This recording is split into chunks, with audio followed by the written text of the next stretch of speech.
Good afternoon. I've called this press conference to announce my new cabinet lineup. I thank Singaporeans once again for giving me and my team a clear mandate to form the next government.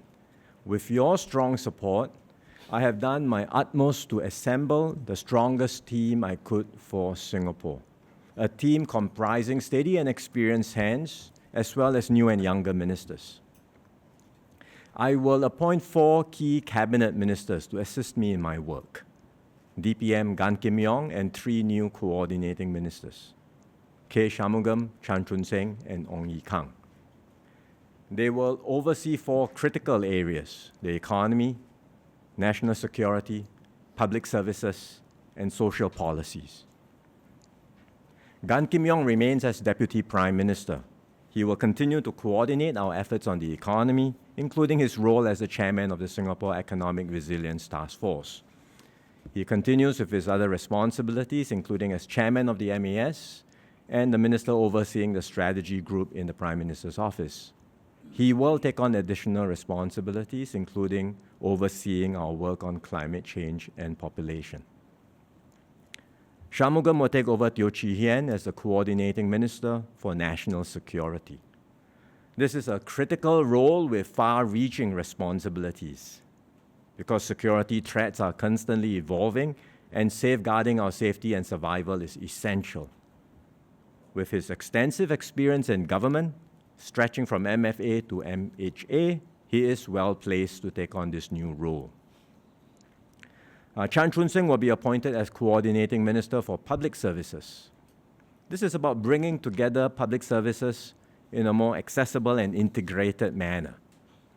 We have improved on this front over the years, but there's still more to be done. For example, in coordinating a wide range of different amenities and facilities in our new housing estates. So Chan Chun Seng will coordinate and oversee these efforts.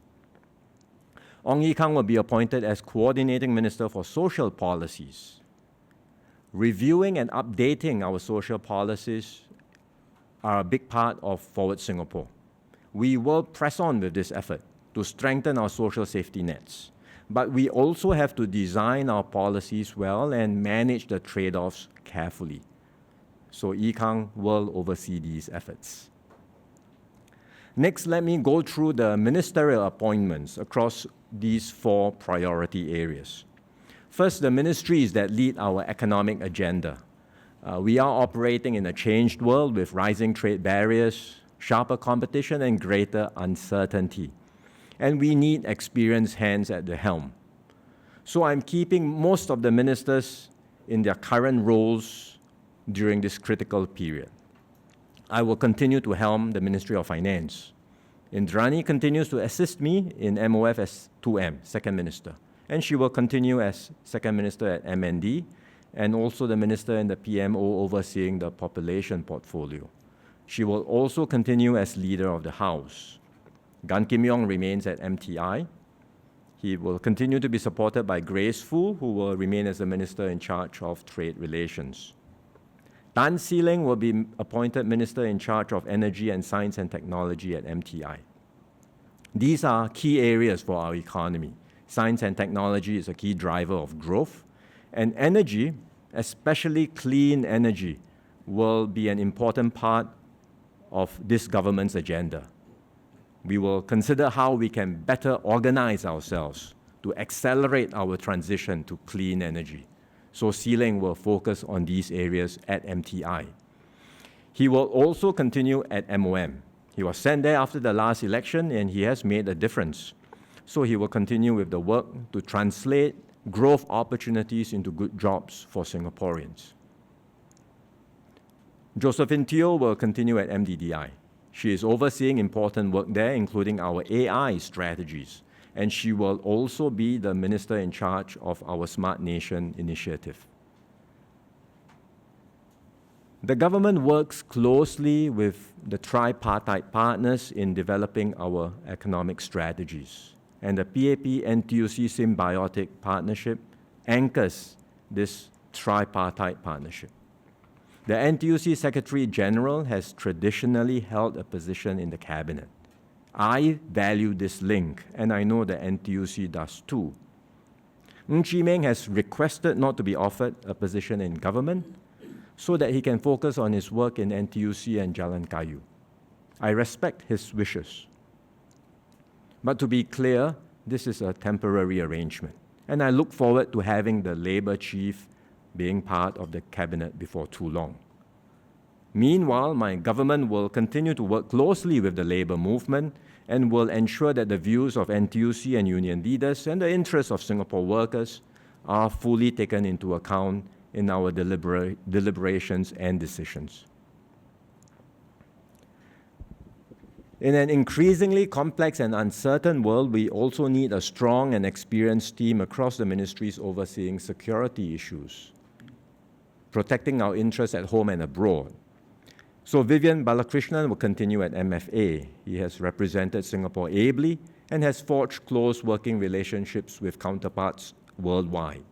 His counsel and extensive networks will be invaluable as I intensify my international engagements in this new term. Chan Chun Sing will take over from Ng Eng Hen as Defense Minister. He was Chief of Army and had served as 2M in MINDEF. He has deep operational experience and strategic insights, and I'm confident he will lead the ministry well and further strengthen Singapore's defense posture. Shanmugam will continue to helm MHA. It is a key ministry which oversees a broad spectrum of security operations. I've appointed Edwin as 2M, Second Minister at MHA. This will allow Edwin to gain experience and broaden his expertise and prepare him to assume greater responsibilities in due course. At MINLAW, Edwin has been 2M for some time before the GE. He has established himself well in the portfolio and will take over at MINLAW from Shanmugam. Edwin will also continue as Deputy Chairman at BA. Next, the ministries covering the key social areas. Ong Yi Kang will continue at MOH. He started many new national programs at the last term, programs like Healthier SG, Age Well SG, which have major transformational impact on our society. He asked me to allow him to continue at MOH, and I've agreed so that he can see through these initiatives. Desmond Lee will take over from Chun Sing at MOE. Desmond brings a quiet but effective style of leadership. He listens actively and persistently, and he engages widely with stakeholders and takes decisive actions when needed. He will build on the good work done by predecessors to bring out the best in every child and to advance our culture of lifelong learning. David Neo will succeed Edwin Tong at MCCY, taking over as acting minister. David has had experience previously helming the Silver Generation Office, so he knows what it takes to build strong community bonds. I look forward to his contributions at MCCY, championing the arts and sports, engaging our youths, as well as our diverse community groups. Masagos will remain at MSF and will continue to be supported by Desmond Lee as the Minister in charge of Social Service Integration. Masagos will relinquish his appointment as Minister in charge of Muslim Affairs. I discussed with him and we agreed that it is time for a new generation of leaders to take over this portfolio. So I'm promoting Faisal Ibrahim to SMS and appointing him as acting Minister in charge of Muslim Affairs. Zaki Muhammad, who is currently the Deputy Chairman of Mendaki, will take over from Masagos as Chairman of Mendaki. So Faisal and Zaki, together with other Malay Muslim office holders and MPs, will continue to engage the Malay Muslim community closely, building on the strong foundations we have today and working with the community to realize our shared goals. I will work closely with them too. Engaging the Malay Muslim community was a priority for me in the last term, and it will continue to be a priority in this new term of government. Finally, we have the ministries focusing on public infrastructure and services. Grace Fu will continue to helm MSE. Sustainability is becoming a more important part of our national agenda. It's not just about water security, it's also food security, as well as reducing our carbon footprint and adapting to global warming. There are many important projects which Grace has started and will continue to oversee at MSE. Chee Hong Tat will relinquish his portfolio at MOT and will take over from Desmond Lee at MND. This is a new area for him. It's an important portfolio that impacts all our lives, but he has done well at MOT, and I'm sure he will do a good job at MND too. Jeffrey Xiao will be appointed as acting minister in MOT. He is familiar with land transport policies from his past experience as a civil servant. Of course, there's much more to be done as a minister. He will be stretched and tested, but I'm confident he will be able to step up. In this round, we have 6 office holders retiring: Heng Swee Keat, Teo Chee Hean, Ng Eng Hen, Maliki Osman, as well as Heng Chee Hao and Amy Khor. They have all been valued members of the team, and I thank them again for their many years of contribution and service. Much has been said about the 4 ministers, Swee Keat, Chee Hean, Eng Hen, and Maliki. In fact, all 4 gave very good interviews to the media recently. I would like today to highlight and thank Chee Hao and Amy. Both have been mayors. They held MOS and SMS positions across different ministries, and in Chee Hao's case, in NTUC as well, where he was a pillar of strength to successive secretary generals. Both always just focused on serving and getting the job done. They never sought credit or fanfare.